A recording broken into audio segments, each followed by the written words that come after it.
माघ महीने का संकष्टी चतुर्थी व्रत शुक्रवार को है। इस दिन पूर्वा फाल्गुनी नक्षत्र में चंद्रमा होने से सिद्धि योग बन रहा है। साथ ही ग्रहों की शुभ स्थिति से सौभाग्य नाम का शुभ योग भी बनेगा। लिहाजा इस व्रत का महत्व और ज़्यादा बढ़ गया है। दरअसल चंद्रमा शुक्रवार को पूर्वा फाल्गुनी नक्षत्र में रहेंगे, जो कि शुक्र का नक्षत्र है। इस कारण संकष्टी चौथ पर शुक्रवार और शुक्र के नक्षत्र का होना सौभाग्य बढ़ाने वाला माना जाता है। इस चौथ को संकष्टी चौथ भी कहा गया है। इस व्रत में महिलाएं शाम को चंद्रमा उदय होने के बाद ही भोजन करती है। तिलकूट चतुर्थी के दिन महिलाओं को सुबह जल्दी उठकर व्रत और पूजा का संकल्प लेना चाहिए।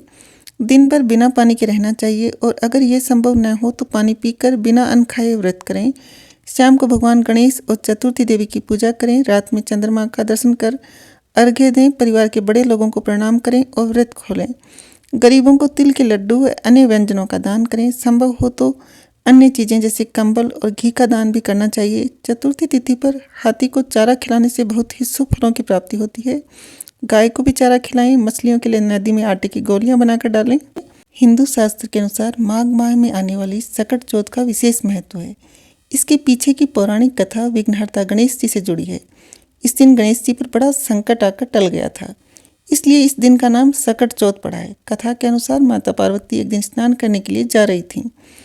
उन्होंने अपने पुत्र बालक गणेश को दरवाजे के बाहर पहरा देने का आदेश दिया और बोली कि जब तक वे स्नान करके ना लौटें किसी को भी अंदर नहीं आने दें। गणेश जी माँ की आज्ञा का पालन करते हुए बाहर खड़े होकर पहरा देने लगे। ठीक उसी वक्त भगवान शिव पार्वती से मिलने पहुंचे। गणेश जी ने तुरंत ही भगवान शिव को दरवाजे के बाहर रोक दिया। यह देखकर शिव जी को गुस्सा आ गया और उन्होंने त्रिशूल से वार कर बालक गणेश की गर्दन धड़ से अलग कर दी। इधर पार्वती जी ने बाहर से आ रही आवाज़ सुनी तो वह भागती हुई बाहर आई। पुत्र गणेश की कटी हुई गर्दन देखकर घबरा गई और शिव जी से अपने बेटे के प्राण वापस लाने की गुहार लगाने लगी। शिव जी ने माता पार्वती की बात मानते हुए गणेश जी को जीवन दान तो दे दिया, लेकिन गणेश जी की गर्दन की जगह एक हाथी के बच्चे का सिर लगाना पड़ा। उसी दिन से सभी महिलाएं बच्चों की सलामती के लिए गणेश जी की चतुर्थी का व्रत रखती हैं। सकट चौथ की दूसरी कथा। सकट चौथ की दूसरी कथा मिट्टी के बर्तन बनाने वाले एक कुम्हार से जुड़ी हुई है। कहानी के अनुसार राज्य में एक कुम्हार रहता था। एक दिन वह मिट्टी के बर्तन पकाने के लिए आवा लगा रहा था। उसने आवा तो लगा दिया, लेकिन उसने मिट्टी के बर्तन पके नहीं। ये देखकर कुम्हार परेशान हो गया और राजा के पास गया और सारी बात बताई। राजा ने राज्य के राज पंडितों को बुलाकर कुछ उपाय सुझाने को बोला।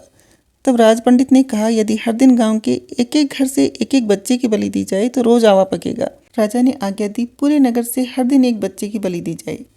कई दिनों तक ऐसा चलता रहा और फिर एक बुढ़िया के घर की बारी आई, लेकिन उसके बुढ़ापे का एकमात्र सहारा उसका अकेला बेटा। अगर बलि चढ़ जाएगा तो बुढ़िया का क्या होगा, ये सोच सोच वह परेशान हो गई। उसने सकट की सुपारी और दूब देकर बेटे से बोला, जा बेटा, सकट माता तुम्हारी रक्षा करेंगी।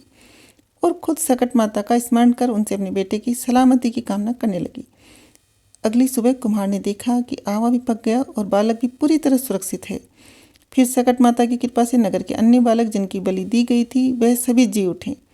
पौराणिक मान्यता के अनुसार उसी दिन से सकट चौथ के दिन माँ अपने बेटे की लंबी उम्र के लिए भगवान गणेश की पूजा और व्रत करते हैं।